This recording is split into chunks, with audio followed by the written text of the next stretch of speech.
Poedagar Model 690, a homage of a homage. I know it sounds strange, but you see, Pagani Design has actually come out and done a watch that looks at homaging the icon, an Italian military diver. But that watch was stainless steel, it had synthetic sapphire crystal, it was an automatic, it was a really cool watch. And then Poedagar came along and decided to homage that homage with its alloy case. Still though, we get a rotating bezel, which is insane considering we're paying $15 before tax. We get a very similar strap, which is nylon, but it's very tough and utilitarian. Everything about this watch, it looks really cool, but there are nuances and we need to discuss them in this video. Now, the link to the listing is in the description below the video. There you're going to find some discount codes as well as a link to my collection. And now let's dive in and talk about this Poedagar 690 in detail. Let's do it.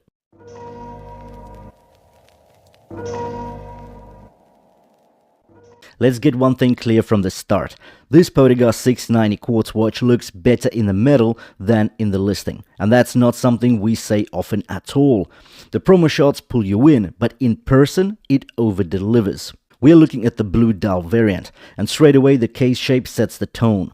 Viewed top down, it presents a compact yet squarish silhouette, unmistakably evoking the profile of an iconic Italian military diver. The lugs don't extend flush with the square edges. Instead, they drop off delicately, slim and slightly hooked, almost cascading off the main body. It's a clever break from slab-sided designs. In terms of dimensions, we're looking at a 42mm case diameter, a 13mm thickness, and a 49mm lug-to-lug length. We also get 22mm lug width here. The case itself is fully alloy, including the bezel, but that doesn't undermine the aesthetics. It's horizontally brushed with a slightly coarse grain that mimics the industrial finish of stainless steel surprisingly well. There are no immediate giveaways that this is an alloy case. It feels sturdy and convincingly executed. Side on, you see that U-shaped mid-case. The transition from the flank to the upper case are smooth yet defined, with decent crispness in the case lines. So the transitions are not overly soft, yet not overly sharp either. A muscular case, but one that understands curves. Resting on top is a 60-click rotating bezel, alloy construction again, and here's where it gets really interesting. The bezel features intermittent coin edge notches, alternating with flat polished sections. This interplay of grip and gloss adds a layer of design nuance, and unlike the product images that suggest a brushed top bezel surface, it's actually highly polished, contrasting nicely with the brushed case beneath. That mirror finish visually breaks up the profile, highlighting the circular bezel atop a square case. It's a bold geometric contrast that gives the whole watch much more dimensionality. On the right flank, the brushing continues uninterrupted, flanked by a pair of long integrated crown guards protecting a signed push-pull crown. That's right, on a $15 watch we are getting a signed crown.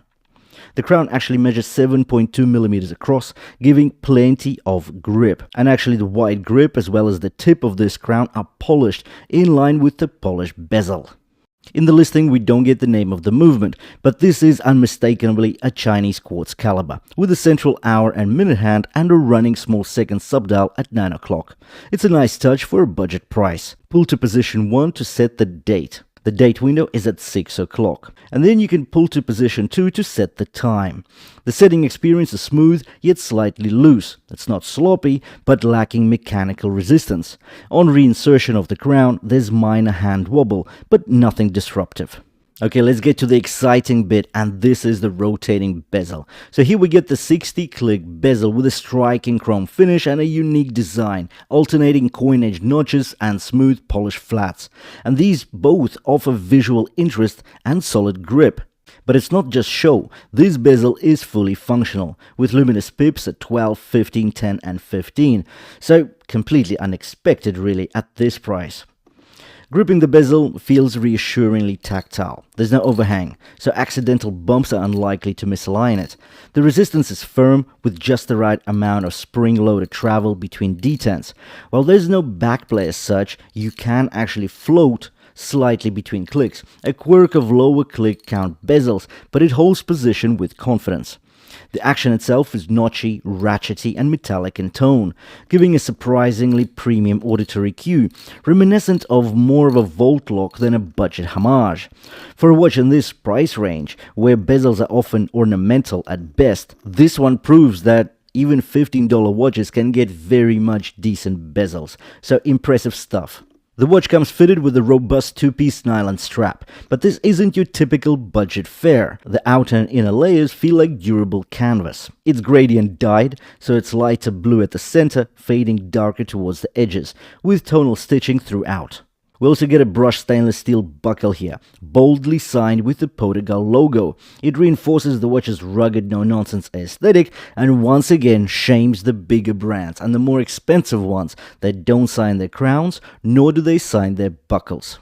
Center stage, of course, belongs to the dial, but before we get there, it's framed by a polished alloy bezel featuring raised pip markers at 5-minute intervals. Notably, there are 4 luminous pips at 0, 5, 10, and a larger one at 15. Sitting just above all of this is a ever so slightly domed hard lace crystal, a hardened mineral variant that offers modest scratch resistance with a vintage style profile.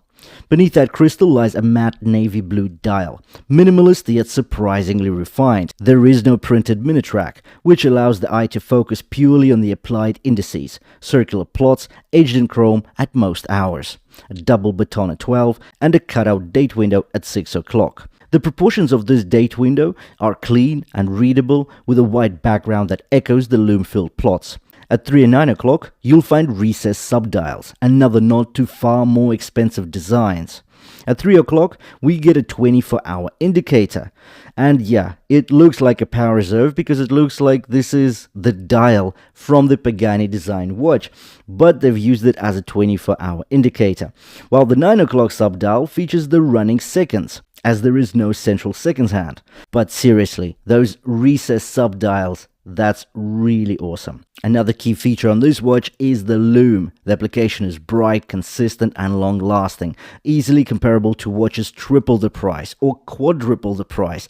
I'm thinking of Pagani design now, and I think the PD 1767 as well as this watch, if you put them side to side, I think the Poedagar will do better in terms of lume. So how many compromises are you willing to accept for $15 before tax? I think that's a question that all of us have to ask ourselves if we are going to buy this watch. Now, is this a recommend?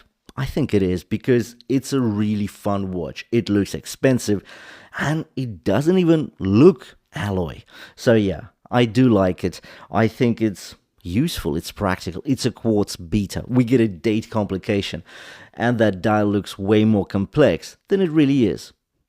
Anyways, thank you for watching this video. Hopefully you found it useful and insightful. Do drop me a like if you found it interesting. Thanks for watching, and I'll see you in the next one.